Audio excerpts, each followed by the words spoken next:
Welcome to Universally Speaking with Rahim Islam on 860 AM WNOV, The Voice. I am your co-host, Ptosha, with a P, Davis. Rahim has given me that name. I'm not sure how long I'm going to use it. I don't know if I missed it. What name is that? Ptosha with a P. I was getting ready to say, no, your parents gave you that name. No, my dad gave me that name. Oh, well, your dad, okay. But he didn't say Ptosha with a P, Davis. Well, because people call you Ptosha, well, some say, Oh, everything. well, when they see your name, they don't know how to say it. Well, So they're intelligent. there's another name they use, I think. Stocks, Pasha. Yeah, Pasha, yeah. So we want everybody to know when they see that P, Pasha. Tosha, what it means. So. I did actually finally the lady that I met that In fact, I actually used to say, what's her name? How do I say it? Ptosha.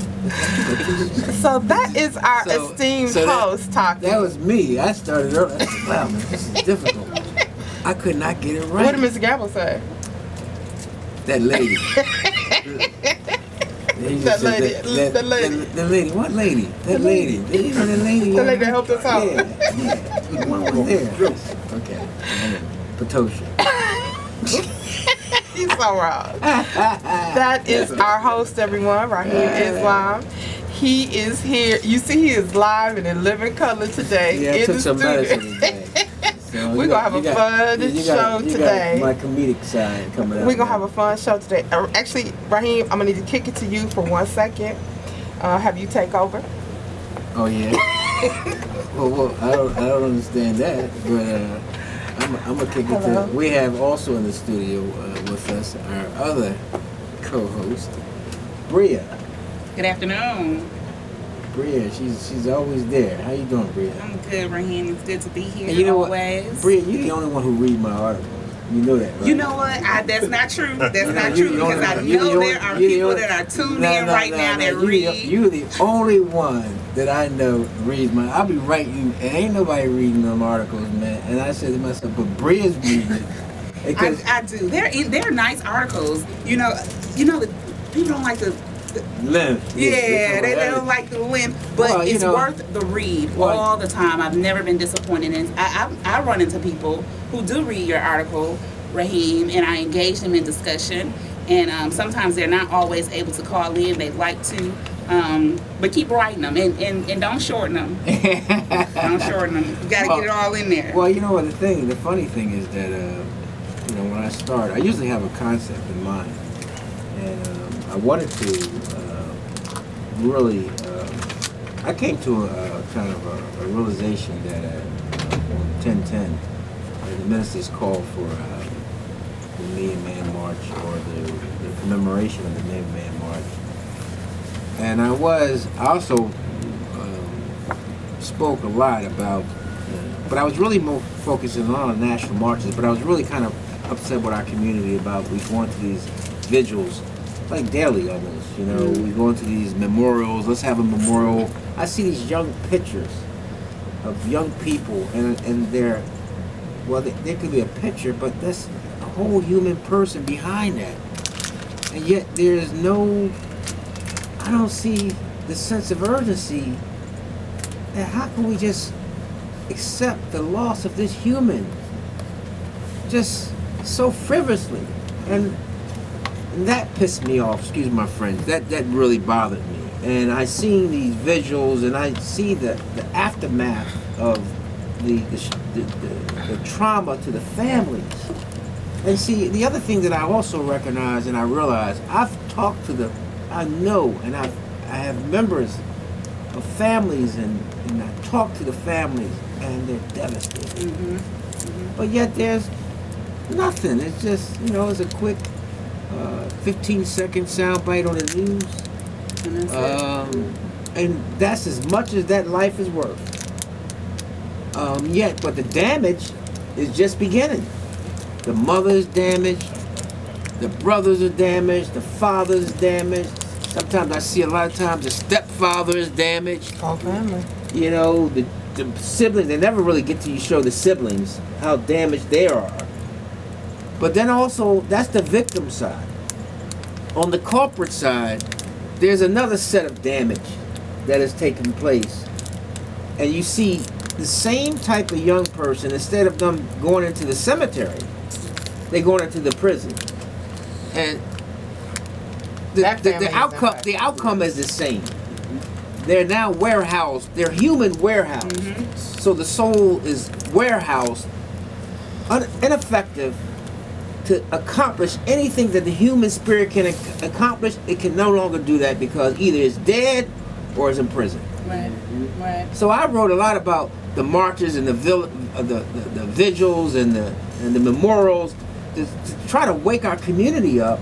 But I was not anti the Million Man March or a national agenda or a national movement or a national gathering of any sort of black people, because one, fundamentally, I believe that in order for we to do anything about these killings, we're going to have to figure out a way to work together.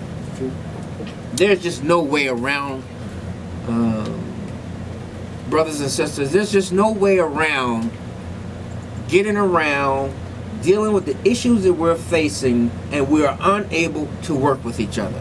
Because this one is a Baptist, or this one is a Jehovah's Witness, or this one is a Muslim, and this one's a Sunni, this one is a Orthodox, this one is a Salafia. It don't matter. It really don't matter. This is BS. It really is BS. When, you know, the house is on fire, we see flames coming out of all of the windows. The water is sitting right next to us. All we got to do is hold hands. And no, but I can't hold your hand because of some crazy, ridiculous concept that now has divided me, because now I think I'm better than you because I'm going to heaven and you're going to hell.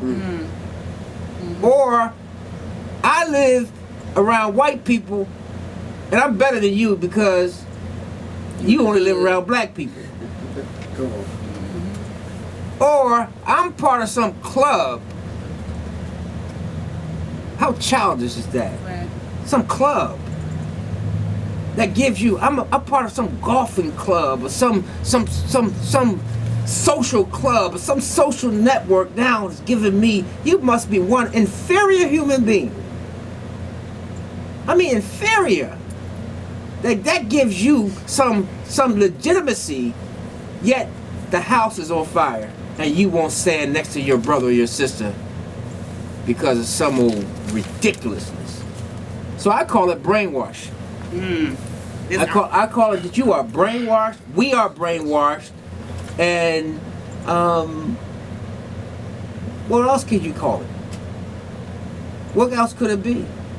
I mean, let's just do the math. So, boy, I turned the show. You can't all the way down the road. You can't let me and Bria together either. I know, that's just Bria not. gonna be supporting me. Go ahead, right here. Right. I was ready to power you on. Turn it up. Right. So anyway, back to our normally scheduled program. Ptosha's back. So first She of left all, the room. She can't leave the room. So first of all, we Plus would it's like getting hot in here. we would like to thank Oshi for our opening libation. Yes. That was what you heard us open the show with, and we want to say Ashe and thank Brother Oshi for that libation. I tell you, I can't leave him alone for 5 seconds. It wasn't even 5 minutes. It was 5 seconds. Well, and he took off down the road. You're right. It was my fault. If you want to join us today and join the conversation. By the way, I just had this conversation. I was right on the heels of this. I just did a radio show in Philly. Right, so you was already fired up. This is just an extension. Right. So for those who just tune into the Philly show, you can see where I was coming from. They said, well, how did he just jump to that? Well, that was an extension of that. Okay, so you was already warmed up. I was fired up. So you're listening to Universally Speaking with Rahim Islam on 860 AM WNOB. If you'd like to join the conversation, you can join us at 414-444-5250, 414-444-5250. We do have joining us in the studio today. We have Bria Grant. We also have Deontay, what's your last name? Lewis? Lewis, yeah. We have Deontay Lewis from the Boys and Girls Club. Which club are you at, Deontay? I'm actually the program manager for the Boys of Color Initiative. Oh, okay. At all the clubs? Yep, so I'm working Oh, wow. You like citywide. Awesome. Yes. So you actually could. Okay, no, I'm not going to go there on air Yeah, with we you. can go there. Not on record. We're not going to go there. So we're going to be talking about several different things today. Rahim took off his jacket. Keon. Oh, yeah. That's a sign. That's So the medicine I'm taking. I'm taking some medicine. So everything It's hallucinating. today. You know, I don't know if you should it's sit funny. between me and Deontay though, because you might really. No, I better sit next to you. Based on what I just saw. Check this out. There was a guy who was telling me, a really good friend of mine, who's a long time drug addict, but I didn't know what type of drugs he took. Long term, I'm talking about he's got to be close to 70 years old. Oh wow. I mean, but he's been a prolific writer too. And I told you some of the songs he wrote. It'd be baffling. You know, love don't love nobody. That's one of his great. You know, he did a lot of the records for the Spinners. But anyway. Yeah, I think you. Yeah, just go ahead. Well, anyway, so I'm in court trying to testify for him because something happened. I'm trying to testify and give him a character witness. So he's explaining his drug addiction. So his drug addiction is he takes heroin. That was his drug. Mm-hmm. But when he gets too low, he has to take crack To get back up. to get back up. So he So takes he it takes down crack to get normal. To be balance normal. him out, Right, to be normal. So that's when I said hallucinating drugs. I said, well, I was trying to take hallucinating drugs to be normal. But there are people who Who take actually drugs, have to, real drugs. right, to be normal. And I was like, I couldn't believe. And so the guy asked, well, how much does this cost? He said it costs about $300 or $400 a day. And so the cost. And I remember functioning I addict. remember when because I've been sober for almost 30 years. But I remember when I realized that I was tiptoeing up to where my father was, Wow. a heroin addict. I was tiptoeing. I wasn't running, but I was getting close. I started to realize how much time do I spend in pursuit of drugs? Time and energy. Time, energy, Money. and also at that time back then it was, you know, jokers were getting arrested. You know, there was all kinds of stings and all that. So I'm like, can you imagine me in a sting now? I'm like, oh my God. So how much time and energy and money? So I started to realize, I said, you know what? I must be a drug addict. Dun, dun, dun, dun. Yeah, I mean, I must be a drug. I mean, if I'm spending the money I'm spending the time, and then I used to have all kind of rationales for it. So, see, the brothers and sisters out there that's out there on the drugs. I mean, you got to look at your reality and say, you know, the dollars you're spending, the money you're spending. Well, what could you do with that money? You know. And the other thing is, I also believe fundamentally, and this is back in the 80s, I guess it was back in the 80s when they had to, just say no, or I think that was Reagan's wife. Nancy Reagan, just say no to Just say drugs. no. And the other one was be all you could be, or there was some theme about experiencing life, you know, without any alterations. And so All I remember is this is your brain on drugs. They had the egg. yeah, fried. So I think that created more drug addicts. That backfired. Because it reminded me of a guy. He said, "Go ahead, Bria. Go ahead." No, I was gonna say, just thinking about our community. I was an AOTA counselor for a couple of years over at Career Youth Development Outpatient Clinic, and Career Youth Development's outpatient clinic was one of the clinics that kind of just accepted everybody, every level of addiction, multi-diagnosis, and that's a huge issue in our community. When I read your articles, I recognize that the information that's being brought is being brought to a community who has to pull that layer off before they can even really begin to comprehend what is necessary. I mean, it's good to have the information out there, but when you think about a community and what is affecting their ability to turn it around, drugs is a huge contributor to the inability to do that.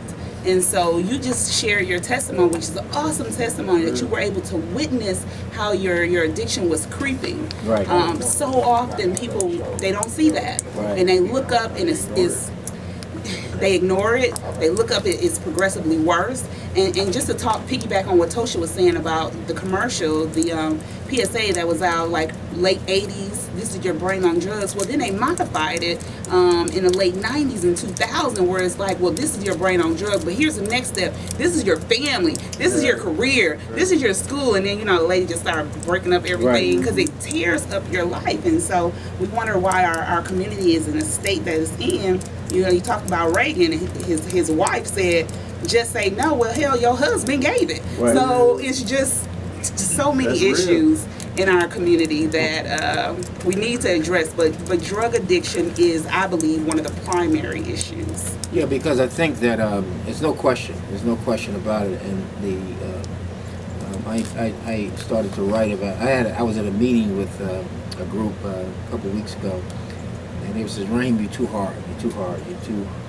You gotta lighten up." And so I said, "Well, tell me what you want me to do." So I listened, and then they started talking about the interruptions in our community. So I wasn't going to give them a way out, but they were right in many respects.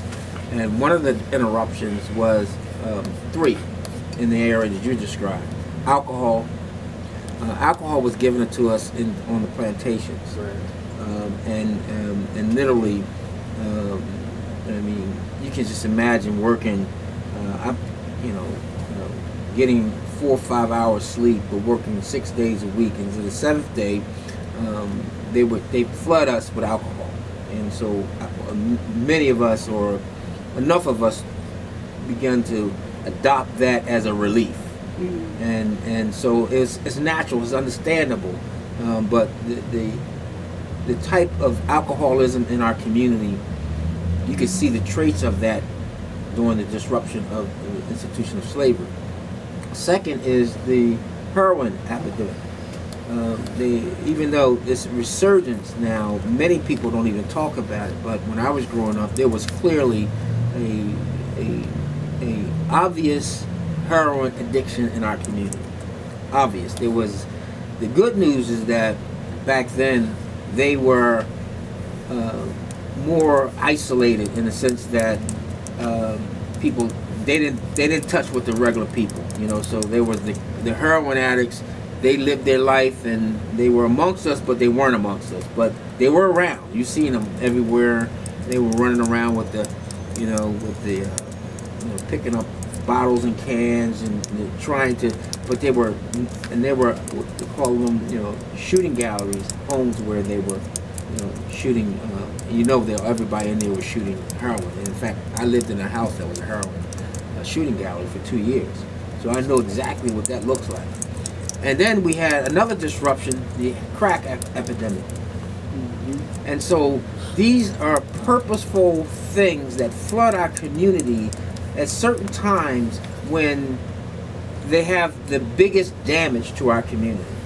And so unfortunately, when you're stressed out, you're struggling, and there seems to be no end, no way out, it is a kind of a natural tendency to want to get relief. And many times that relief is in the forms of drugs. So, and the passiveness about drugs is that at one point, for many of us who've gone down that road, especially with hard drugs, and I take alcohol as the same because some people are functional alcoholics. But the reality is they are alcoholics, and after 40 years of being a functional alcoholic, that's why their livers go, their kidneys go, and that's why you see them dying at very early ages because of long-term alcoholism. But it becomes a relief in the beginning, and then it becomes a struggle. versus it's self-medicating. Right. So it makes you feel good early on, but later, boy, it becomes a noose around your neck, and then it controls you. You don't control it. So you start out having fun and and getting high and everything is fun and it's okay, but you end up being a drug addict, and ain't nothing worse than that. Mm-hmm. That's right. So we have a few things we want to make sure that we get to today. First of all, I want to make sure that everybody has an opportunity to pick up this week's issue of Universally Speaking with Rahim Islam in the Milwaukee Courier. We are into part 3. Is it going to be part 4? Yeah, I started writing it on the plane. So this week, And you know what? I was really angry too. uh-oh. What is this some talk called, man? You know they tell you not to send out angry emails. Oh, You yeah, have to- I def- You have to step back. No. But at this part of my writing, it's so early that Right, yeah, this you, will never get to- you never know what it's going to look like at the end. Gotcha. But I got some good stuff down there. Man, I didn't know what was in me. It came out because of the anger. It's like therapy. You know what I mean? So it might not even make it, but there's maybe a sentence or two might survive it. The theme, it'll be threaded Yeah, in there. the theme though is Right. definitely is what's going to stay. So this week is part 3, Justice or Else part 3, Unless We're Brainwashed. Last week was Justice or Else part 2, We Need Black Leadership to Fight for Justice. And then, of course, the week before was the first installment of Justice or Else. We're going to get to that. We actually have Mr. Lewis joining us from the Boys and Girls Club, because there is part of what we've been talking about here is what do we do after 10, 10, 15? What happens on 10, 11, 15? And 10, 9. And, right. It's 10, 4. 8. Right. So that's just one day that, we're going to come together. But what is the or else? What is the or else? What does that look like? And I would like for Mr. Lewis to share with us something that we've been doing. And one of the things that we often talk about on the show is, we can talk, we can march, we can rally, but we have to come together and start doing the work. And we're going to start doing the work. And I'm so happy. I have to publicly apologize to my good friend, Minister William Muhammad, who is joining us in the studio right now. And he is definitely a part of this work that we're doing. We were just talking about Justice or Else, and we'll definitely be talking about that some more. Rahim is going to be giving us a part 4 of his series on Justice or Else. But I want Deontay to talk a little bit about this Black Male Collaborative. And we definitely want to give a shout out to David Muhammad, who had he's not the first person to try to bring these people together, but he was one of the people that said, I'm not going to give up on bringing these organizations together that work with black males and black youth. And he got us all in a room together. Rahim, you were at the first meeting. Mm-hmm. And I don't know what you did or did not promise, but I've been at the meetings ever since. Have not missed. I promise you. I don't think they knew what they were getting without. I promise that you are getting ultimately that any idea has to be measure up to a shot at being successful. So when they get with you, they're going to get something that, it sounds good, but how do we be successful? How do we make it happen? How do we get traction? How do we use and leverage what we have to get done? And you said it earlier about, I just wanted to echo the fact that you said that is the brothers and sisters, we have a dilemma. And unfortunately or fortunately, however you want to look at it, the work has to be done. Right. There's no magic that's going to change this condition unless we're prepared to work for it and earn it.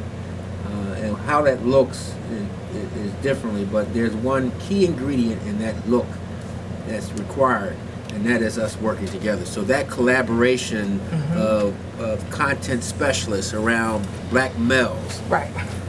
were meeting That's the same thing that has to happen with our medical community. That's the same thing that has to happen with our politicians. That's the same thing that has to with our the people working in social services. The same thing has to be working with education.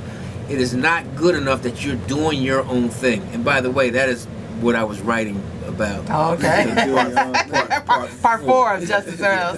So you're actually creating the blueprint. Right. I wrote those things. By yourself, you're not going to change this. Right. thing. You got to come together. Right. So you want to share what's been going on the last, was it been 2 months we've been meeting now? Roughly 2 months. And a little bit about our collaborative and what's going on and our kickoff event and just everything that's going on. We're going to give a shout out again to David Muhammad for kind of bringing us all together and being the glue to help us keep us together. So the Black Male, this is Deontay Lewis, Boys and Girls Club, IHE, program manager for Boys of Color initiative. But the the Black Male Collaborative, we basically came together. We got organizations that have come together and that have decided to not put their missions aside, but understand that there's a greater mission beyond our missions. And we have organizations, we have representatives from Center of Youth Engagement, Center for Youth Engagement, Running Rebels, Universal Companies, the Boys and Girls Club, and We Got This, and a host of other organizations that haven't been mentioned. But we decided to come together and really bring unity back into our community. That's something that in Milwaukee is the missing, or is the void that I feel that hadn't been filled. And that's something that we've come to the table to be able to bring this unity back, because we understand that when we lock arms, there's nothing that we cannot accomplish. And that's our goal right now. And with that being said, we have an event coming up on September 26th at the Washington Park Band Shell. That will be 300 strong. And the question is always, where did you get 300 from? Well, when you hear 300, it brings another element to you. It's a powerful statement. It's like a fist being jabbed into your chest. It wakes you up. It gets your attention. So we'll be able to bring all our young males together, regardless of the organization, regardless of the area of the city that they're dwelling in, bringing them together to make sure that we have a productive event. And that's just the start. It's not a hallelujah moment. This will be something that we will build on forever. So we talk about 10, 10, 15. Well, for us, it's that after September 26th, what's next? So after September 26th, we go forward with promoting and preparing our young males to be able to understand what 10, 10, 15 mean and what 10, 10, 11 will look like. So with that being said, we're excited for this, and we're about to bring change in Milwaukee, and I think it's due time as well overdue, actually. Well, thank you, Dean. Bria, Rahim, neither one of y'all got nothing to say? I don't know. Go ahead, Minister Muhammad, because I'm shocked. Well, no, I mean, I think that I really applaud them and Us. well, yeah, and everyone involved. And I think here's the thing that I think that should be included in the thinking. One is that at some point, the outcome we're trying to look or try to achieve is to save our young men, to allow them to grow, and to allow them to fulfill their own dreams and contribute to not only to their individual and families' success, but the success of their people. So the question has to be for us. We have to constantly look at, how do we do that when our communities are disrupted, our families are disrupted. So we got to do a little bit more of ensuring that we can track those young people all the way through and all the way back, because we're not creating an idea that what is again another subliminal way that we instruct our young people to go in a positive way by damning our own community. That's it. And creating inferiority in our own community as if something outside of us has a better outlook. It's true. No, we have to get them to understand that they have to be responsible. We're counting on them to lead. We're counting on them to prepare themselves and take the responsibility to lift our community up. to come to go wherever they need to go to get the education they need, but to bring that information, bring that knowledge, bring that expertise back to our community and be the champions, to be the providers, to be the protectors of our community, of our future communities. And so that's going to require a different look than a program. Indeed. You know, and then one program. So you guys coming together is very important. And then next is going to be, you know, is going to ratchet up the level of responsibility, because we gotta do this to save our own race. Mm-hmm. We gotta do this to save our own race, because the outcomes we talked about earlier are clear. True. Death, and this is not no preaching. This is facts. Death or in prison. That's it. And that to me, those two options is ridiculous for 2015. Unacceptable. We're going, okay, well, you get a chance. We're going to take a break. We're going to pay some bills. We're going to come back. We're going to talk about this event. We're going to talk about, we have another event for boys and men of color that's actually coming up this Saturday. We're going to talk about Justice or Else. And we're going to continue this dialogue. You're listening to Universally Speaking with Rahim Islam on 860 AM WNOB, The Voice. Welcome back to Universally Speaking with Rahim Islam on 860 AM WNOB, The Voice. We are live and in living color in the studio. We were talking about boys of color. I prefer to call it our black young man, but I'm not going to get into that debate today. They've heard me enough debating that in the meetings. Isn't that right, Deontay? If you want to join in on this conversation, I'm just not ashamed about black men and black boys and young black men. I just think we need to just say it and say what it is. If you want to join in on this conversation, 414-444-5250, you are welcome to join in on the conversation.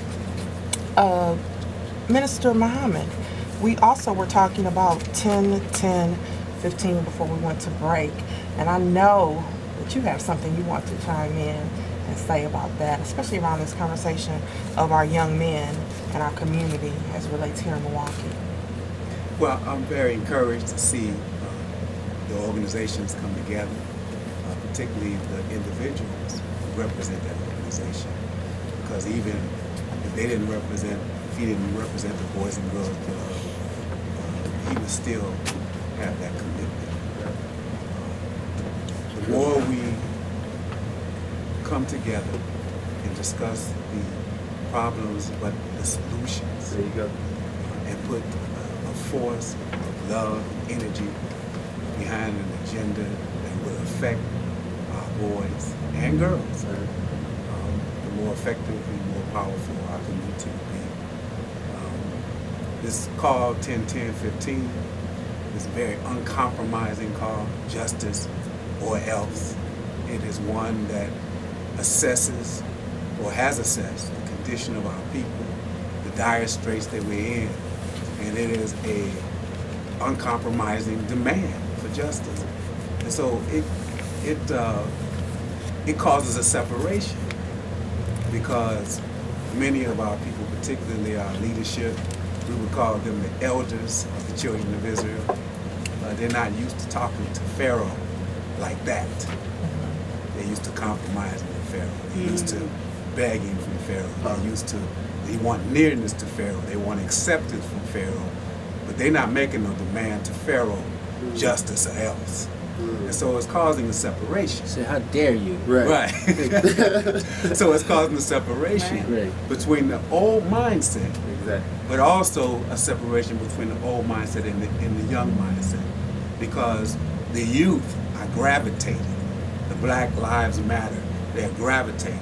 And there is a groundswell of young people who are gravitating towards justice or else, because they see the reality, they live the reality. They're not vested in a dying, corrupt, tyrannical system. They don't have the 401k. They don't have all of the stuff that the elders have that they're afraid to lose. They don't have position. And so there's a separation taking place. And as in the scripture, God allowed the elders to die off and he gave the promised land to the Joshua generation or the youth. And that's what we're looking at. Well, I'll tell you the thing that there's no question, and I hate, here's the thing that I'm very conscious of, just talking to a number of different people, is that, we have to be able to simplify the message to the lowest level so that we can reach the highest amount of people. But and I'm hard on the so-called leaders too, because I say this, and I've consistently said it: you can't be a leader if you're not fighting for justice for blackness. You can't be a black leader. You just, I don't know what you are, but you just can't be. It don't go together. You can't call yourself a black leader, but you have yet to call for the unification of black people. You have not volunteered your services towards an energy that's going to unite our people. You have never participated, you never funded, you never got behind, you've never done anything that's in an organized way to organize our people. You can't be a black leader. That's right. You just not. So, but what I do want we have to be able to create is that separation you described. There's got to be a way to even bring them in. You know what I mean? Everybody got to have a place. Not everybody, but, here's what I say. The different levels of blackness. And so we trying to get to be a triple black. Come on. Right? Uh-oh. Right? He gets started. I got it. We try to get to be triple black. Triple black that we're with. That's all we do is because we got models in our community, in our history, people who were triple black. Mm-hmm. Malcolm. I mean, triple black. I mean, just day sun up, sun down. Every day he's thinking about our people. At the expense of his family, at the expense of everybody. Martin Luther King, these people died they gave their lives for our people. And they knew death was waiting right there. So it ain't like they were naive or silly or something. Right. These were grown men who were very accomplished people. They understood the threat. They associated with their actions of trying to help our people. So they have a highest level of black consciousness. But we all should be striving for that. And we have, like him or not like him. So what people don't like is what he says. And so they don't like, as you said, they didn't call Pharaoh certain things, and he didn't call them this. And you're hitting me in the sweet spot. But Minister Louis Farrakhan has been on his post for a long time. I remember a young Minister Louis Farrakhan. And when you're young, you say things that you don't say today when you're older because you're a little wiser. Mm-hmm. But the spirit, right, you evolve. But what they'll bring up tapes from 40 years ago. Right. You know what I mean? When he was fiery, he was just absolutely wasn't going to be denied. But the spirit is the same. But you evolve, you grow. And there are a number of things that I believed in 10 years ago, I don't believe now. Yeah, we ain't gonna bring up no tapes that you did. Well, I'm just kidding. from 10 days ago. Please, trust me, they're compiling them as we speak. So they can say, well, but the bottom line is that he evolved. He's been on the post, fighting, trying to figure this thing out, trying to wage a war against a massive system that has tricked our community and continues to trick our community to believe that they are our friends while they got their feet on our neck, while they're suffocating us right now. They're not just got their foot on their neck, they're squeezing down. We're unable to breathe. Our communities are in shambles. our young people, we talk about, are just being railroaded. They're like, get on this train into incarceration. Get on this train into the cemetery. I mean, we got purposeful tracks that are taking our people to a place like incarceration or concentration camps. They have the same impact. And Minister Farrakhan is the only one. Well, he's not the only one, but clearly he has the biggest voice, has been doing it the longest, that's living today. Well, Minister Farrakhan is 82 years old, as you said earlier. But he sure don't look it. Yeah. He sure does not look it. Malcolm died at 39, or was assassinated. Dr. King was assassinated at 39. And Minister Farrakhan has been spared by God's grace. And he has really evolved on the lessons of those two and others who went before us.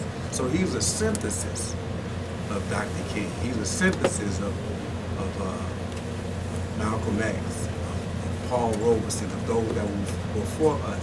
And he has had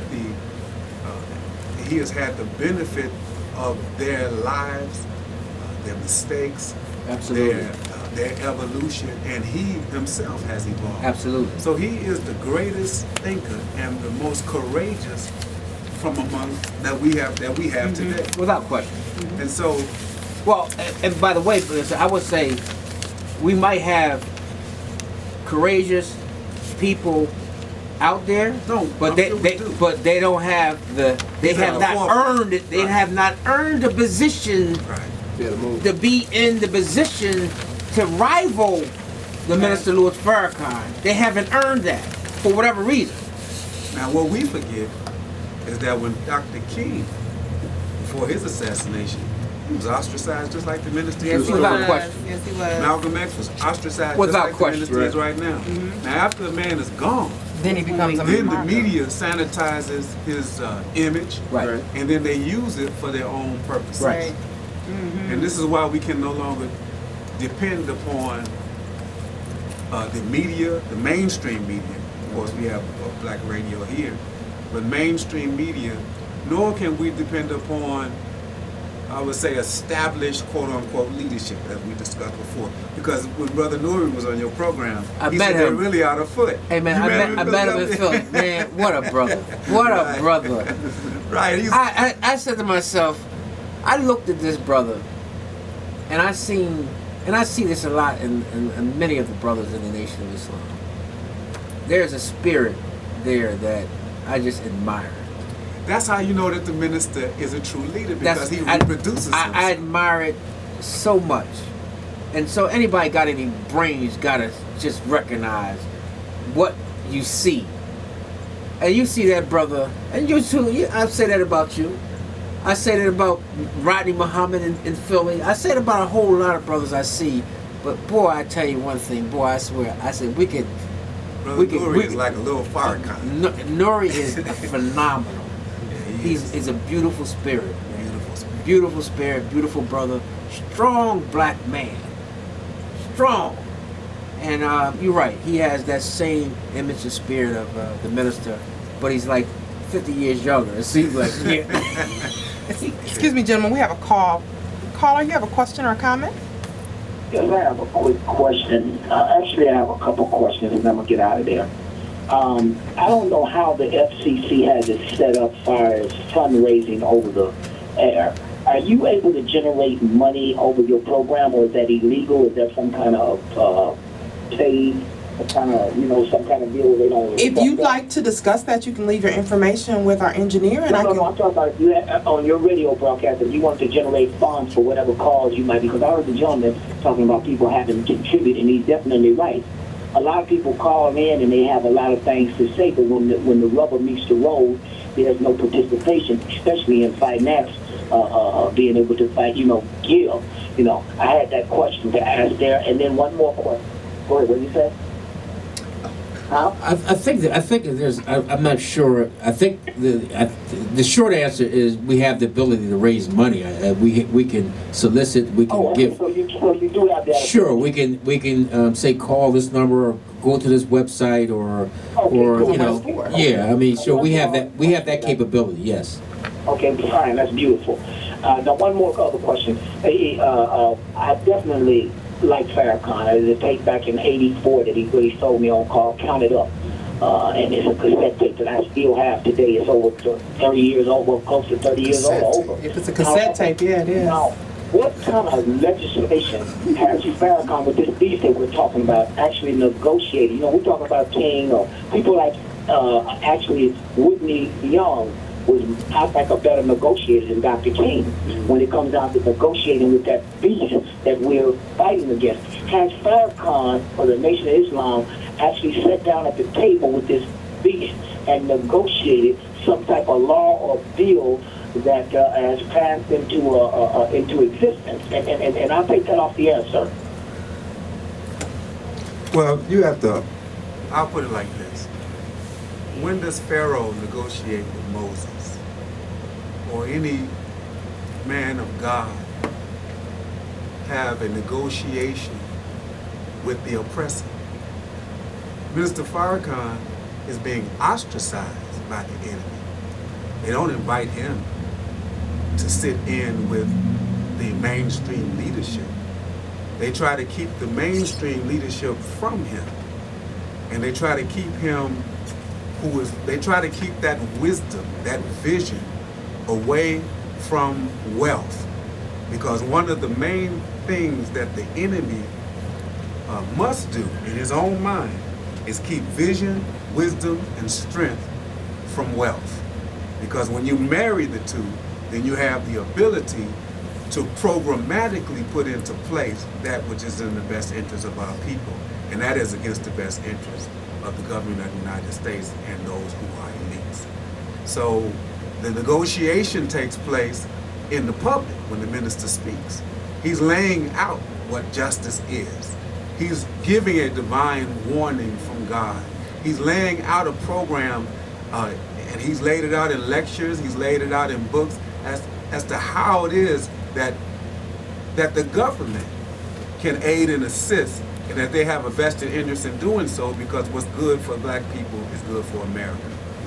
Well, and the other thing that I think that, Minister, and I think it really falls back on us, you really can't negotiate with anyone. I mean, you really can't. I mean, there's obviously there, and also Whitney Young was phenomenal, by the way. If anybody don't know who Whitney Young is, they need to study this giant of a man who was right there in the middle of that civil rights movement, who took an economic position, and he was very, very, very strong. I'm really learning more about Whitney Young every day. But you don't really have to negotiate anything. We have the power. You take it.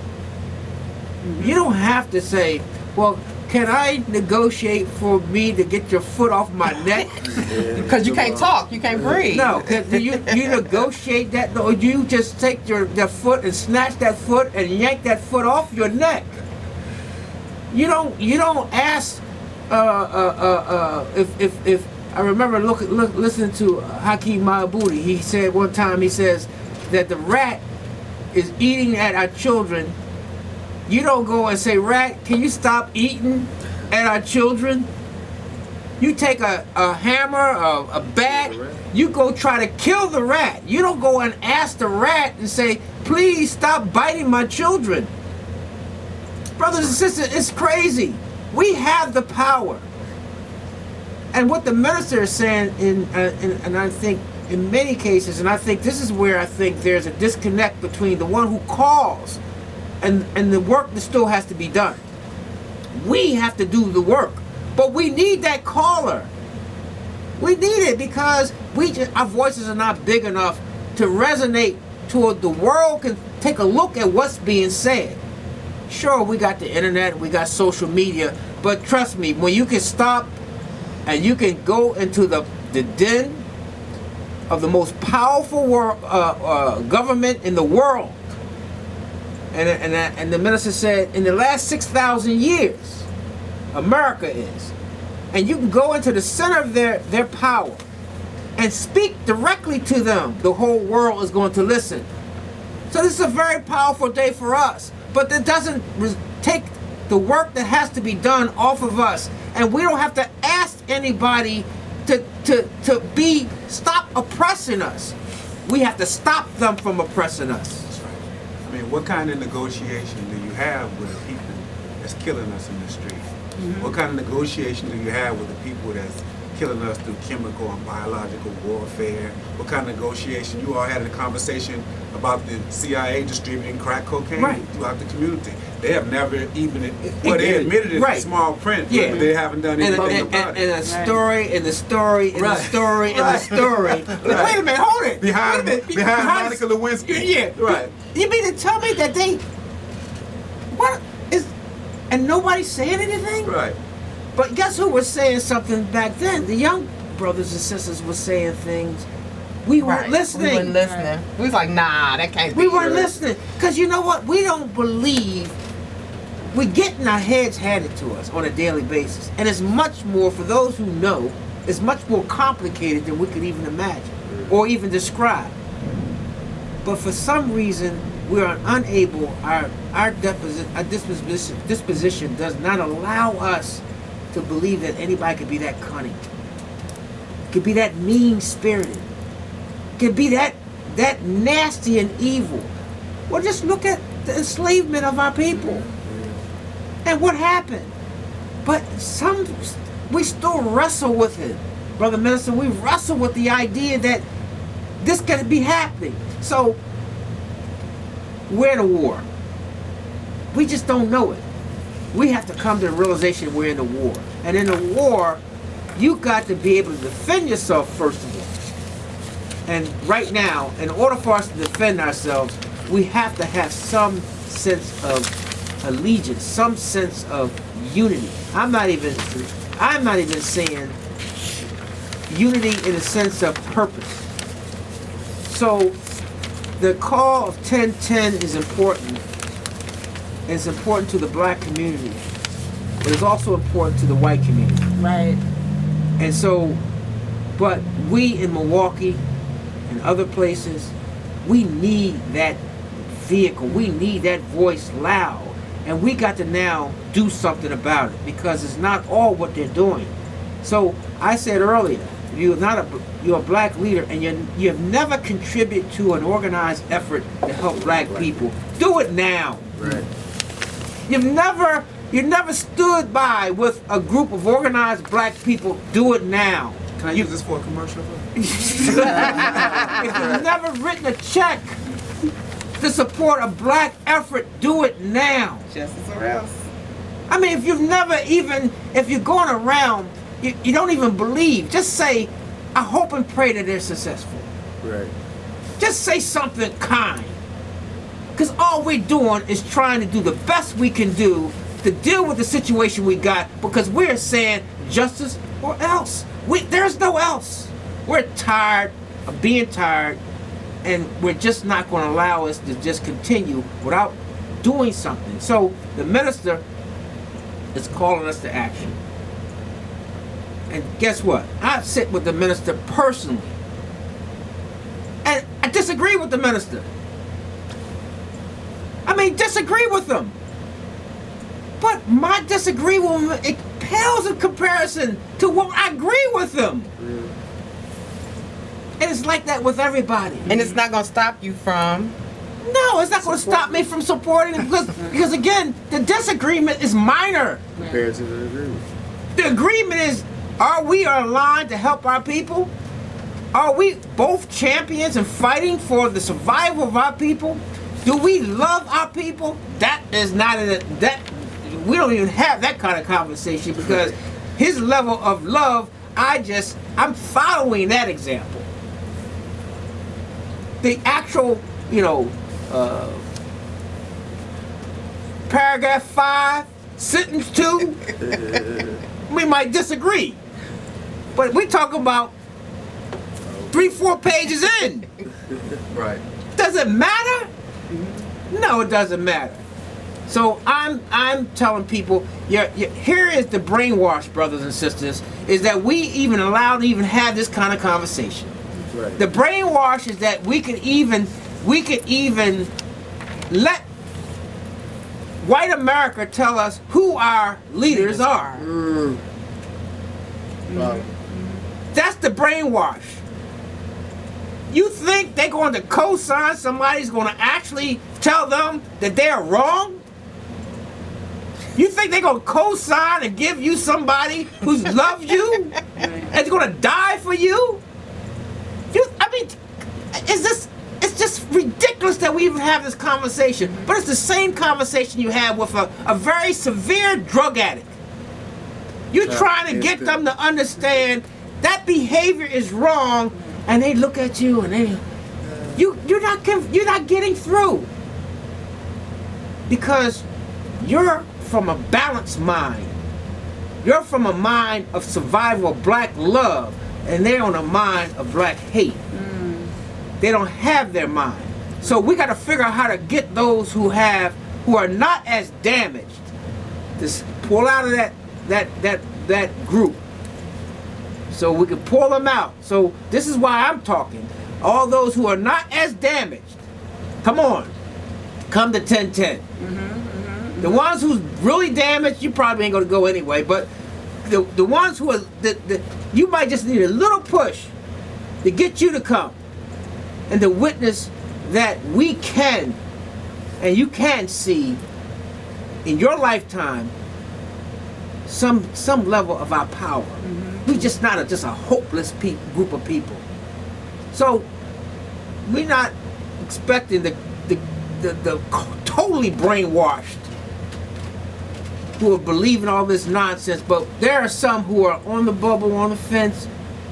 Get off the fence, get off the bubble, accept your own, be yourself, love yourself, start to understand that we're in a war, and the only way we're going to win this war is we come together.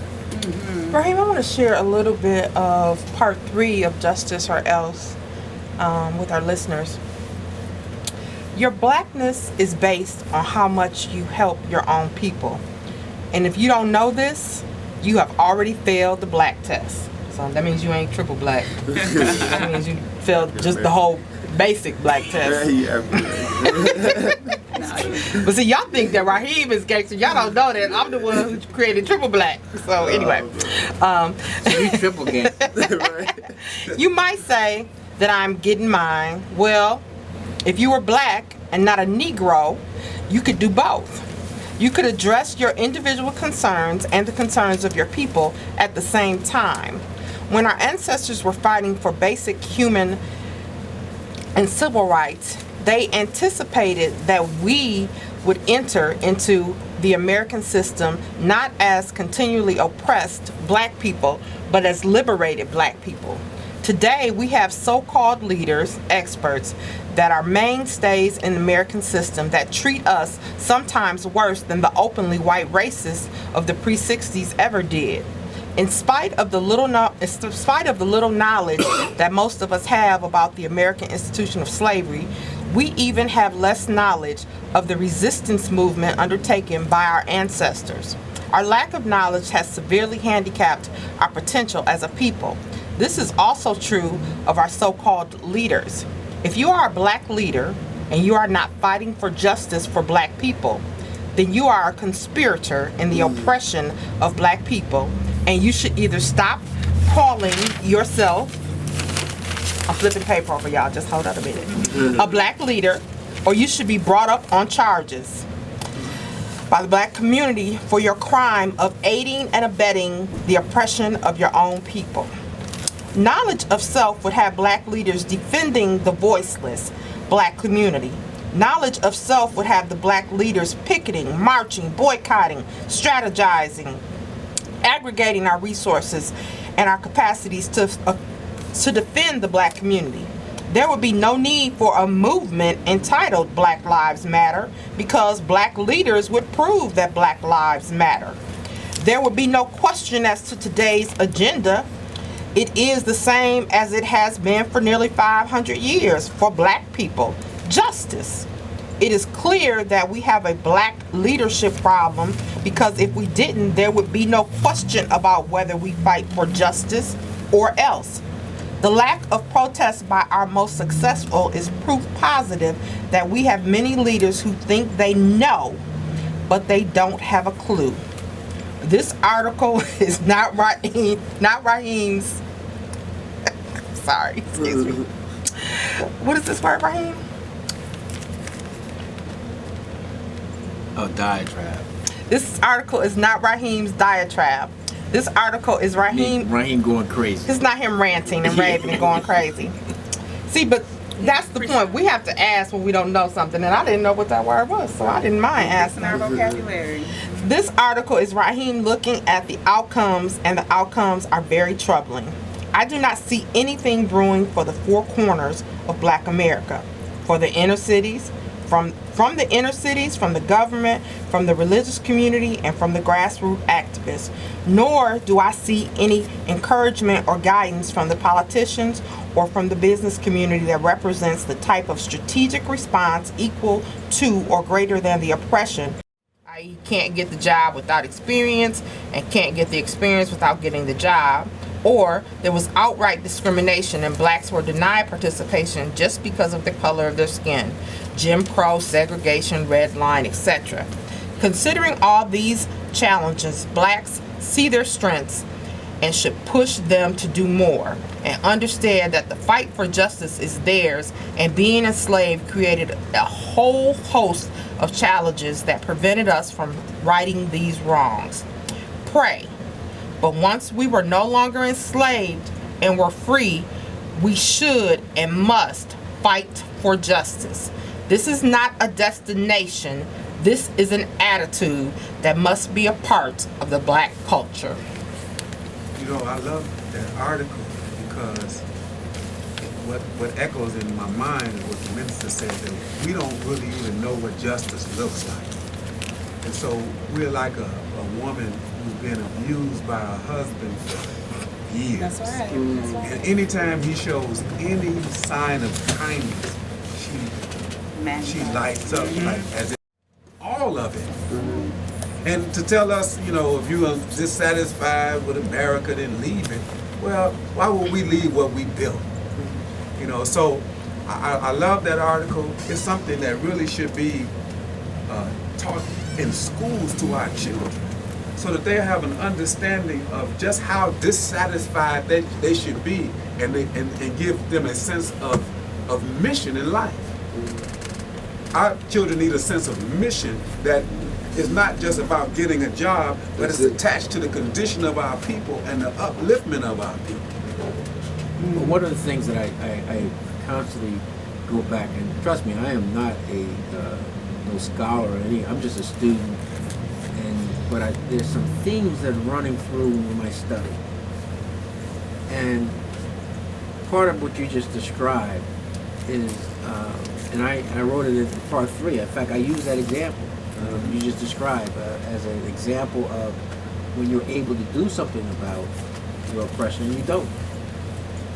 Something is psychologically going on there. And in the situation of the abused woman, she equates her behavior as the reason why she's getting this abuse. And in some kind of weird way, she almost attributes also that's a sign of love. Mm-hmm. Well,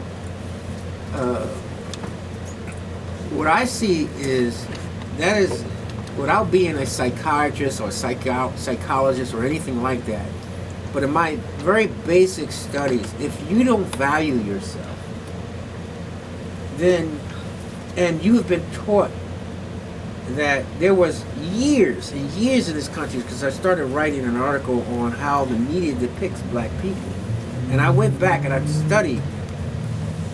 This was not no accident that we were described as animals or less than animals. Less than animals because they treated their animals better. Mm. So here's where we are today. Let's fast forward today.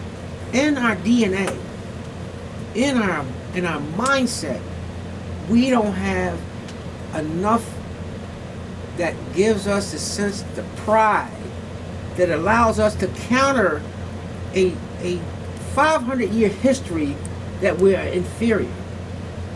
And so we don't treat ourselves as value because we have never had the opportunity to see ourselves as value.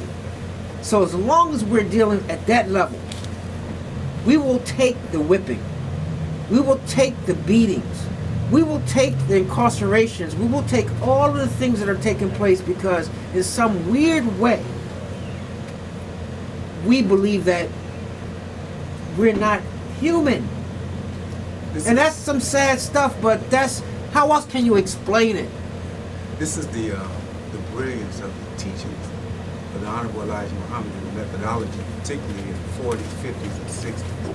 He just came out and said that the white man was the devil and the black man was God. But we don't use that language today, right? Because our sickness and the illness of both requires a much more elevated and evolved prescription. But back then, the magnetism that we had towards white people had to be broken. And this white supremacy, this arrogance had to be shocked. And this black inferiority had to be bolstered up. Sure. So you teach that the black man is God, that he's the original man, which is true, that he has no birth record and that the white man comes from him. And so what you're doing now is you're giving some measure of balance to a great imbalance, and you're breaking the magnetism Sure.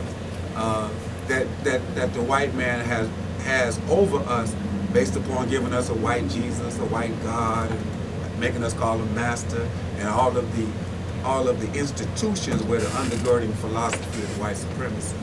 But we still have that work to do today. Well, go ahead, good for you. You know, I was gonna say, you know, as I grow in understanding justice or else, and the Minister Louis Farrakhan's message, one of the things that kind of comes to me as why are people offended so by this? And one of the things that I kind of came to the conclusion of is sometimes people feel like if you're pro-black, that means you're anti-white. And that's not necessarily true. You know, and I believe that what it is that because of their position maybe long ago, whereas, you know, the white devil, that was like in every culture, like the Indians, the Asians, the Mexicans, everybody thought the white man was the devil. Because he was white. Oh, okay. It's because of his actions. Oh, yeah. It was because of his actions. Devilish actions. But that's not the case. Just because you are pro-black doesn't mean you're anti-white. And this call for justice or else actually is a justice or else for everybody, right, exactly, that is being oppressed, not just black people. However, black people are being more oppressed than any other culture. Right.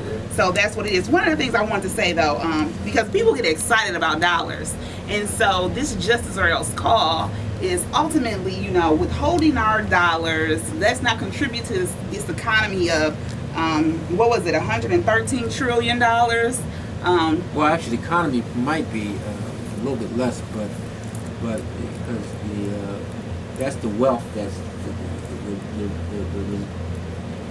kind of the deposit of the economy sits right now, 120 trillion sits in the accounts, in the ownership of somebody. But the economy is still circulating, and that might, you know, I'm not sure what that economy number is, but the outcome of the economy has produced, and by the way, wealth is 87% to 90% of the wealth is transferred from one generation to the next generation. So it's not like we in this generation will create just a little bit of additional wealth, or some wealth might be lost. But it is the net income of your economy. Actually, really not even net income. It's really more like your net assets of your economy. And so, FYI, he's a CPA. Right. So CPA was good. People like, how you doing? But it gives you a significant, in addition to systems that they control. Like, who controls these systems? You know, at the end of the day, and I said in the article, I said that $14 trillion number shows up in everything we do.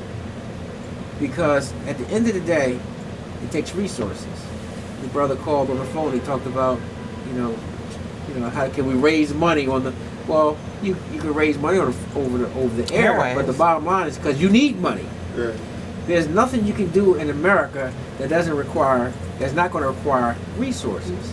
So if you have it, you don't think about it. If you don't have it, you got to figure out how to get it. And as the minister said, there has never been a reconciliation for the contributions that we've gotten to this massive economy, world global leadership, domination, and now forget about all that. 113 trillion that's in the bank.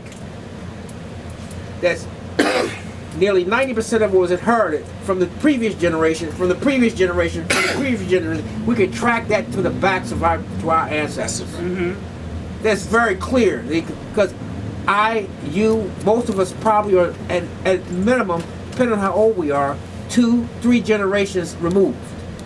That ain't no time at all. So, but we're losing the argument because of the mass media has now taken these concepts off the table. And I was with the minister the other day, and he said something to me, and excuse me, he didn't say it to me, he said it in the public forum. But I agreed with him. And I don't get into these kind of concepts but when you start talking about good and bad, God and evil, or the devil and the God, he said that the human being is divine. And he went on to explain it, and it makes all the sense in the world. Because if we're made in the likeness of God,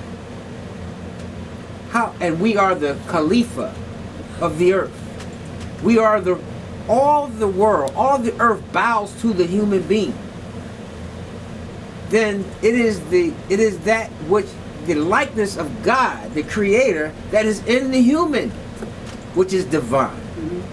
Which by our actions, if they're aligned, could be divine. And equally, he didn't get into it, but equally, if our actions are opposed, we could be the rejected one, the Satan, the devil. Way too deep for my conversation right now. But the point I'm making is this, and the point I want to make is this, is that I want to use whatever we can use that's going to change the dynamics where one bottle is completely full of white supremacy and the other bottle is very empty on black pride. So if you have those two equations, you got to fix those two situations, and we have to do more to now increase the level of black pride, especially for our young people who are now removed from the core and the sweet spot of the civil rights movement. Because the civil rights movement wasn't some accident that we just decided we were going to do. The civil rights movement was a purposeful movement to right wrong. So it wasn't, and lives were lost, things were put on the line, sacrifices were made. It was a great time in our history of black people that we responded. Again, it goes back to that resistance. But we have a cohort of young people today, a whole generation of young people who do not even understand that. And so we got to get back to that. We have to if we're going to be successful. It's going to require young people taking on ownership of this problem. But they like, do they know Whitney Young? They didn't know A. Philip Randolph. Do they know of the people who are back behind Martin Luther King? They know about they might know about Martin Luther King. But do they know the people who are behind? So I know we got to go to a break. We digress from the point I was trying to make. But I think Ptosha is going to take us to a break. Go ahead. Okay, I can say my point. So, so what I was going to bring out, though, about our spending is when it comes to justice or else, the call is for us to withhold our dollars. Last year, there was a blackout Black Friday. And the report was that sales were down by 11%. Now, some people say 11%, that's not a lot. That is a lot. No, that's huge. When major companies make the majority of their money during the Black Friday season, 25 to 50% of their sales are during that time. And so I am excited to see what that percentage will look like this year. And I hope that our young people, our people all over, that stand together, lock arms in solidarity on holding our dollars, and however you spend them differently, we don't feed into a system that is not reciprocating the gift. Well, let's guide them in spending, because we want to do it from Black Friday all the way to January. So we want to direct them to where they should spend their money, and it should definitely be with Black business. Absolutely. So we are going to take a break. When we come back, we have yet another guest. He's usually my monthly co-host that joins me. He was supposed to be here, but he was out taking care of the business. Take care of business. Of the community. So when we come back, People's business. the people's business. And he don't care that I use the word black all the time. Black of the black, the black. So when we come back, we'll be joined with Alderman Ashante Hamilton here in the studio. We're going to take a break. You've been listening to Universally Speaking with Rahim Islam on 860 AM WNOV, The Voice. We'll do this year, and what we've really just been trying to do is to let people know about kind of a shift in city government that's happening right about now, that's focusing on the conditions of our people in our neighborhoods and trying to empower them to change the things that's happening in their neighborhoods, and so that they have an opportunity to voice what it is that they feel like the priority should be, and then organize in a way to address those specific issues that they feel like is a priority, not somebody else coming into the community trying to prioritize that for us, because we're really not looking for anybody else to save us. We're really taking the reins of what we're calling our local government and having it work for the people that live here, and that's the message that we're sending with these summits. So what I need you to do in 2 minutes or less, which I know is going to be a struggle for you, but what I need you to do is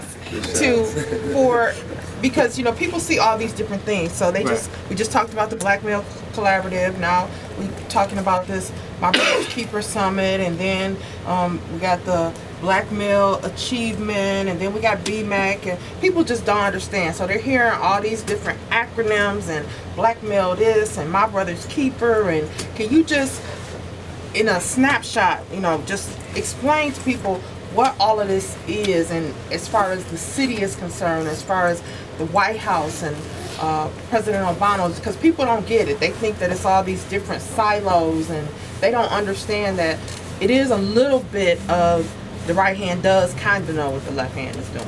Yeah, I guess it's a kind of. Right, but the sorta, a little bit. It's a kind of sorta. The pinky know what the little toe is doing. But the truth is that it is a movement that's kind of happening nationally, and like I was saying earlier, I think it's part of it is just an awakening that's kind of happening. But I think as far as the city is concerned, I think we've gotten to a point where we recognize that this city cannot move forward without paying particular attention to the injustices that was directed toward young Black men and young Hispanic men in this city, and Black people in general. But in order for the city to be able to move forward, we're going to have a particular program that deals with that injustice, that in a particular focus that redirects the negativity that we've been inundated with for as long as we can probably remember. So in trying to organize what that would look like, a number of different organizations, including those that have been organic in the community, that's come directly from community members organizing, some coming from the established, from municipalities, so MPS, the county, the city of Milwaukee, and then some coming nationally from the federal government, aligning that effort and trying to make this push in a way that would have the greatest impact in our cities, and try to do it in the most efficient fashion. And so the only way of making that happen is empowering the community to step up and do what they need to do, and at the same time for government to operate in a way where you're not suppressing that process and helping communities stabilize. So I think there's a process that we're going through here at the City of Milwaukee. I've immersed myself into this effort of trying to organize that and trying to make it meaningful for our community. So what you're seeing with a lot of this stuff happening under a lot of different banners, in many ways, there is a common thread running through it all.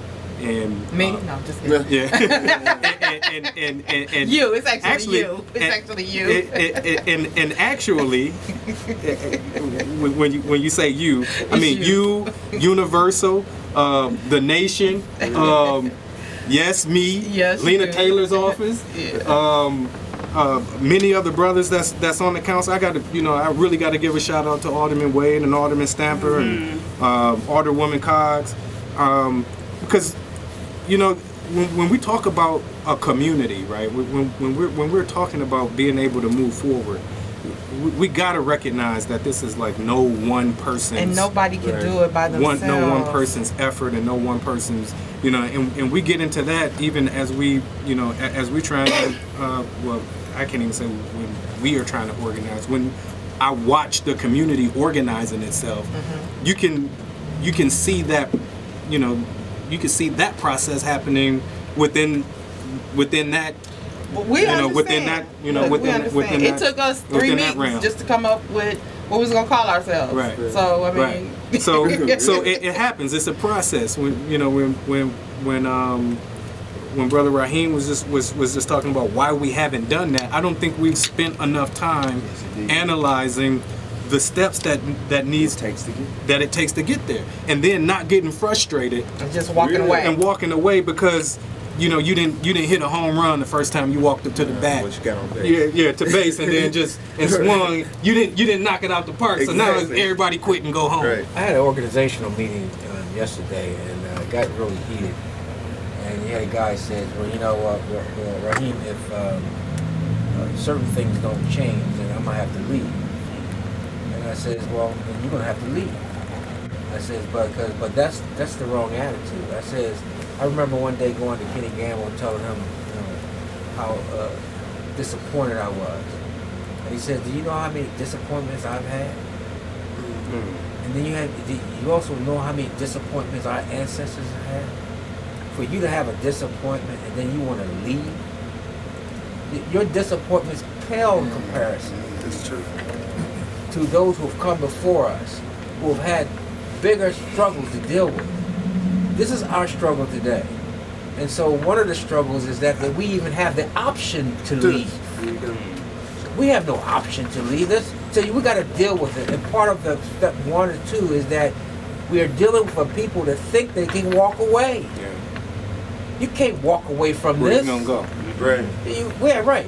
When you realize and you go all around the world, you come back, it's been following you the whole time, right behind. Because it is you, and the only way we're going to save this situation or change this situation is when we decide we're going to do it. And part of the foundation for that to happen is it's not an option; it's an obligation. That's right. Well, I want to thank all of you for joining us, Minister Muhammad, Bria, Deontay, Alderman Hamilton, Rahim. Thank you for allowing me to co-host with you. I'm saying that like that's my last one. Yeah, well, I don't know. Well, maybe it is your last show. I don't know. Is it? She got one of those sister looks. is in please. One of those ninja please. But thank you, Ptosha, and also thank everyone for contributing to this. And Minister, you always have a place here, not because of me, partly, but mainly because of WNOV and Mr. Jones. We started talking about those who are committed to our struggle. We wouldn't have had this dialogue if it wasn't for having this medium, and we wouldn't have this medium without having the staff of WNOV, but also, most importantly, the leadership behind WNOV, and that's Mr. Jones. So we want to make sure that we thank him. That's right. We thank WNOV, and this is the kind of discussion that will lead to some kind of change in our community. That was the purpose, and that's the reason. And Alderman, I tell you one thing: that it's been you're a blessing, absolutely a blessing. Been a blessing. We could do it all day long. But bottom line is that I respect you totally, and for what you're doing, and also the way you've also organized people around this issue, because this is the kind of foundation issue that we must be able to change if we're going to have a difference going forward. We got to stop the bleeding, and we got to arrest the problem, and we can't do it no better. And I look at the pictures of these young men. I just know way in the world that, given the chance, they can save our community. That's right. They can remake the world, but we got to give them a chance. You got to give them a chance. So, thank you everyone for listening. Keon, Tony, they're always in the background, but they're always here supporting us. We want to thank you. We will be back. Today is Friday. We'll be back on Monday. Same time, same station. Thank you for joining us. You've been listening to University Speaking with Rahim Islam on 860 AM WNOV, The Voice.